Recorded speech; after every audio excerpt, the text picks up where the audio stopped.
And I'm live. Hey, Federal Prison Talk. This is Sean. Well, guys, my guest tonight called me earlier today, and he wants to put this off for like another month, maybe 2 months. He's got a case pending against the jails for damages done to him, and his lawyer said, "Ooh, why don't you wait till we get this going?" He really wants to come on, but I got a guy. Well, tomorrow night's Wednesday. I got Johnny Bulldog. I got Brian from Alaska coming on, and anybody else that's watching this channel, like Big Weeby Steve. All right, I tried to call you, man, and your number. I know you said you changed it. Please give me your new number. Harvey Talks Prison out there in Missouri. Come on the show, all you guys. Ardat Dan, Matt Cox, the United States Treasury's most wanted. I know, I got it right. I used to think it was the FBI's most wanted. All you guys, come on tomorrow night. I think I got 6 o'clock Mountain Time. But Thursday, it's Friday. So I got Anthony P coming on. He's going to get sentenced on May 23rd, and we just talked to him. He's going to come on the show now. And hey, oh, wow, there's Brian. Speaking of the devil. Brian, let me put up the link. You can come on real quick. All right, Brian, there he is. We'll come on tonight. I'll put the link up here. And Sean Lewis, I think that's a female, Sean. This is very Skidoo, Ohio content with Riz, Ohio. Hey, I'm going to put the link up if you guys want to come on because my guest tonight canceled. Let me 1 minute here. Let me grab the link, copy it, and we can make a show after all. And the link is now in the comments. And I'm live on the Wings for Life International YouTube channel. I'm live on my Federal Prison Talk channel. And I'm live on Facebook. So see if these guys come on here for a minute. I have nothing to I have no topic. And you know what? That's always good, right? So I can't stay on too long because I did make other arrangements. But I know Brian, I'll bet you he's already punching the buttons. He's going to come on right now. And Sean Lewis, why do I know your name? Why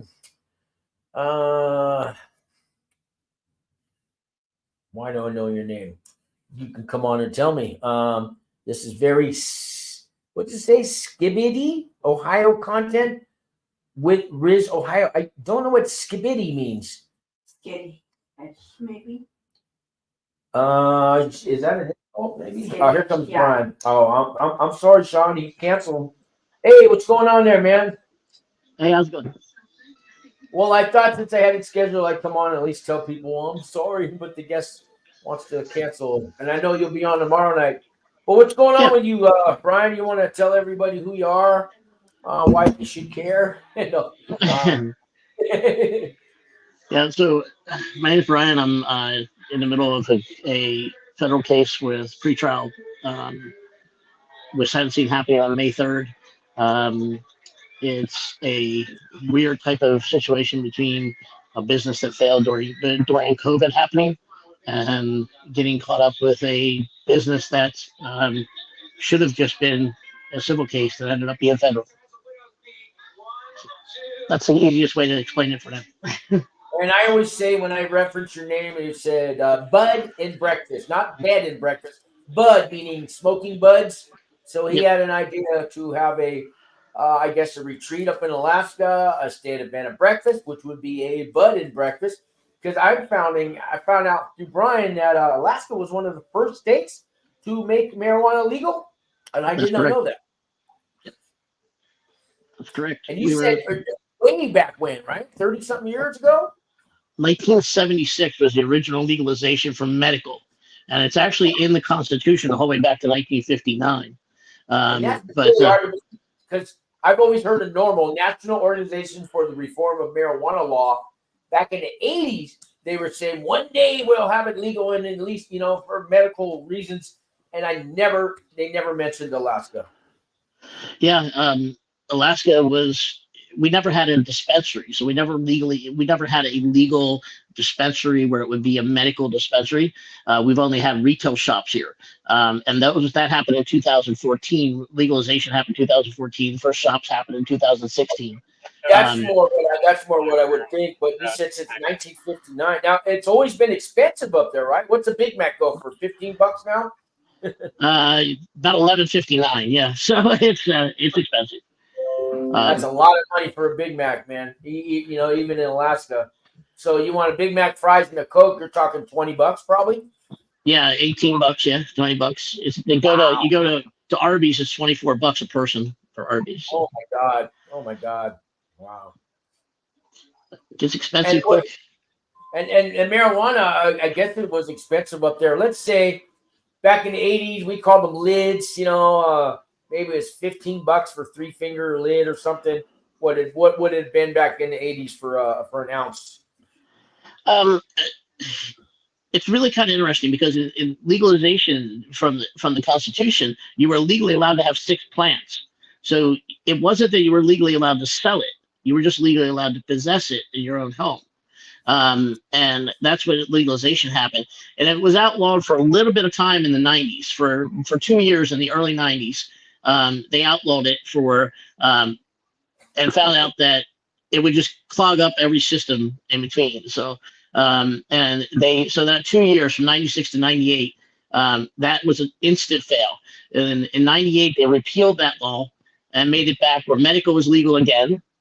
And then people are allowed to grow it in the home. And it's still like that today. We're allowed to have 6 of your own plants, 3 that are up and coming and 3 that are finishing in your own home, and you're allowed to grow it.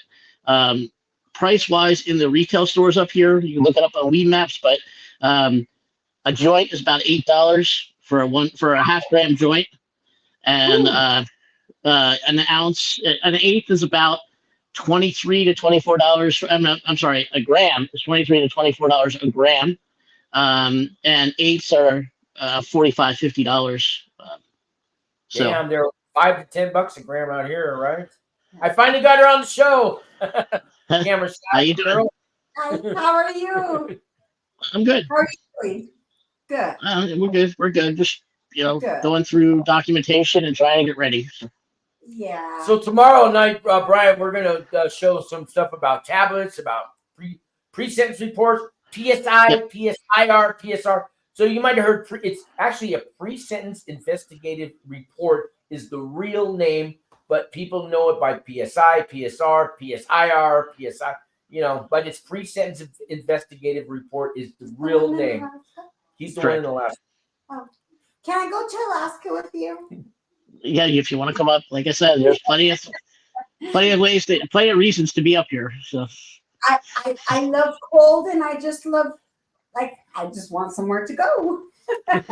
it's really an interesting place too, especially where we have those jobs that you can work for. You work 4 weeks on and 2 weeks off, and you don't have any expenses to pay. Everything is paid by your job, by your employer. So a lot of the oil field jobs up on the North Slope, a lot of the mine jobs. We have 2 of the largest gold mines in the world here in Alaska. The oil fields. Oh yeah, the oil field is huge up in Alaska. Okay, Yep. maybe I could be top. Well, I mean that's the reason we paid. What did we pay? $2.89 a gallon the other day. You got to thank Alaska. Well, no, you don't have to thank us because we're paying $4.85 a gallon up here. So even though we have all that oil, we pay a fortune for it up here. So it's just like California here. Our heating oil is still $3.74 a gallon for heating oil right now. That's why most everyone heats with wood. Okay, one question. Do you like the cold? I do. Yeah. Yep. Yeah, Yep. Me too. I love the cold.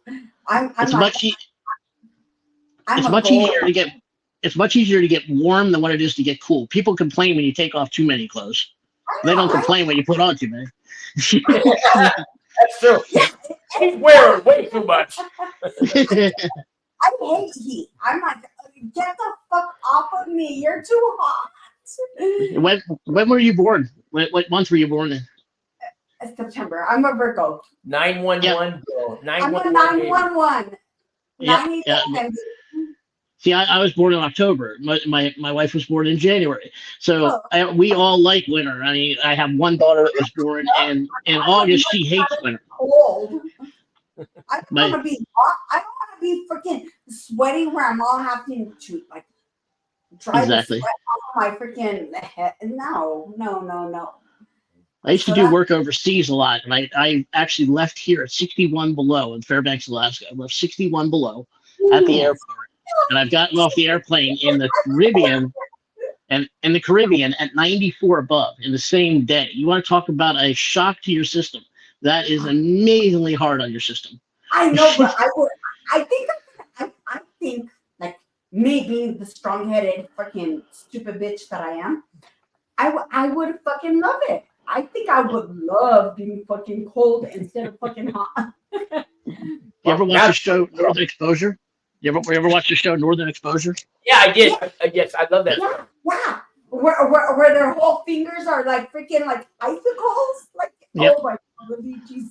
Yes, that would be me. They just did a new True Detective this year that was based from a story in Alaska as well.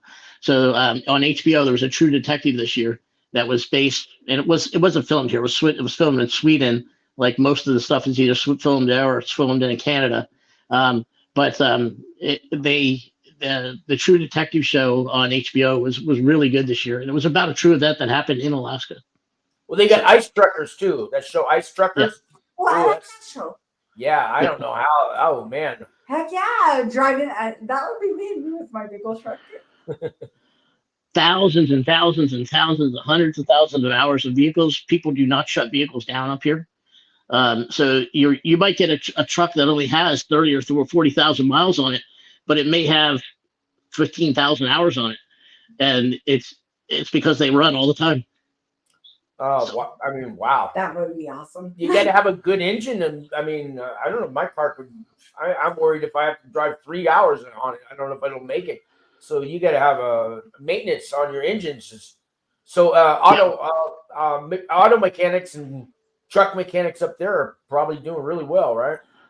Yeah, it's all about taking care of the truck correctly. Like if you take, like I have even older trucks. I have a 2003 Land Rover that I bought for $700 on Craigslist, and the person had problems with it in the wintertime. The main reason why they had problems with it in the wintertime was they didn't use synthetic oils. They didn't use anything synthetic in the truck. So as soon as I got it, I switched it to all Mobil 1 synthetics, or a Valvoline synthetic actually, and I changed all the brake fluids and everything else in it to synthetic. The truck will start at 65 below every time. I don't have to plug it in. Just walk out and fires up.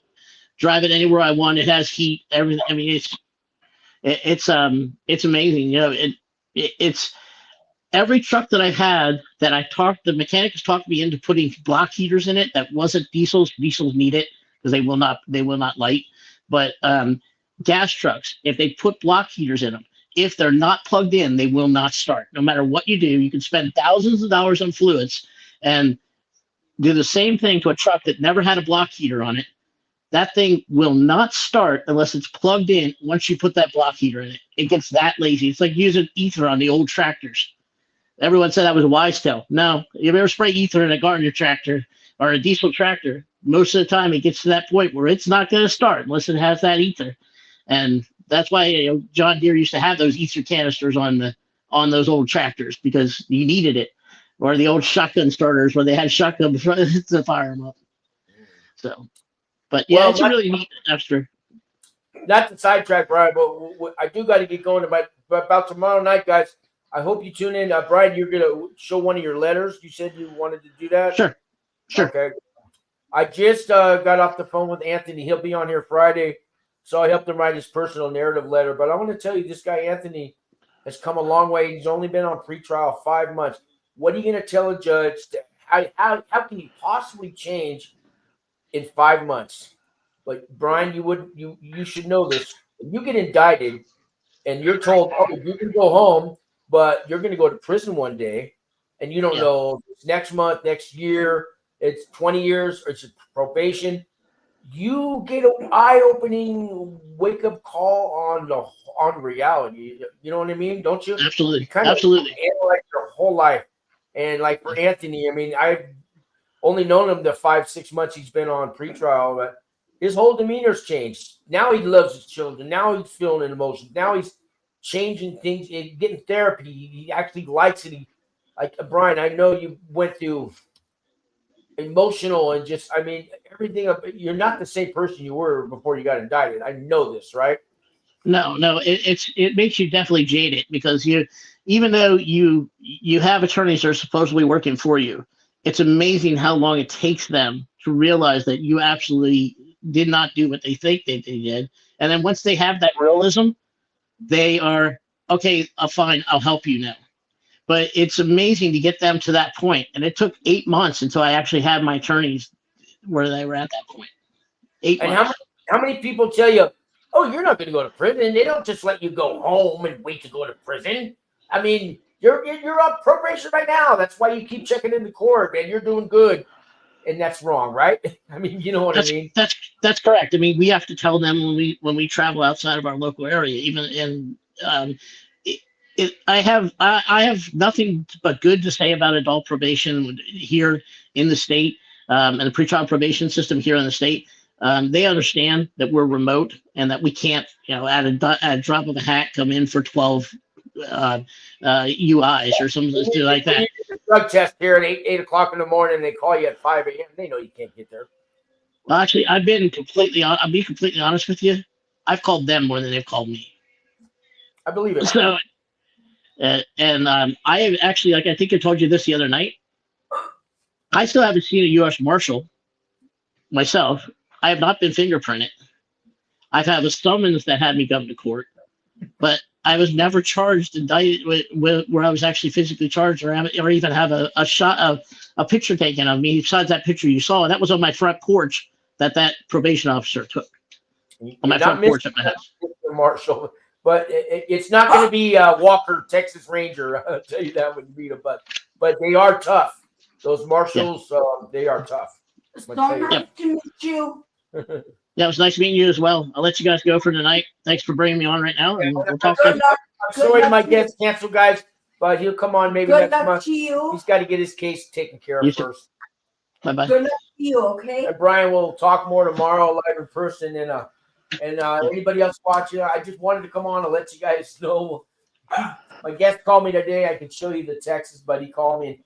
His lawyer told him, "No, I don't want you doing any podcasts right now." And I'll tell him to get something settled. So, and I don't want to stop anybody from that. So, but yeah, Brian, you got some last words? You want to promote what we're doing tomorrow night with everybody? Yeah, I think everyone wants to come on tomorrow night. Try to get on, and if you want to actually ask questions, it may be better than actually texting to come on, and even if it's just voice, even if you just block you don't want to have your face on the camera, come on with just voice only. You can do that in the Stream app. It'll let you turn off your camera and have just voice only. It might be better for you to ask questions. I also got a number they can call in like a radio show too now. So that would be great too, because I think that'll help people, because we're not always able to see as quickly as those people post. And it's really hard for me as a guest on your show to actually be able to talk on both platforms at the same time. A lot of times there was a delay and I had to wait for you or you had to wait for me. Now, I don't think we have it right now, but I will have a call-in live number on there on the screen tomorrow night too. So what time was that? You are Pacific time, right? I'm 1 hour behind. I'm 1 hour behind Pacific time. So 4 o'clock my time. Okay, 4 o'clock night. And I believe it's 6 p.m. Mountain time, which would be 5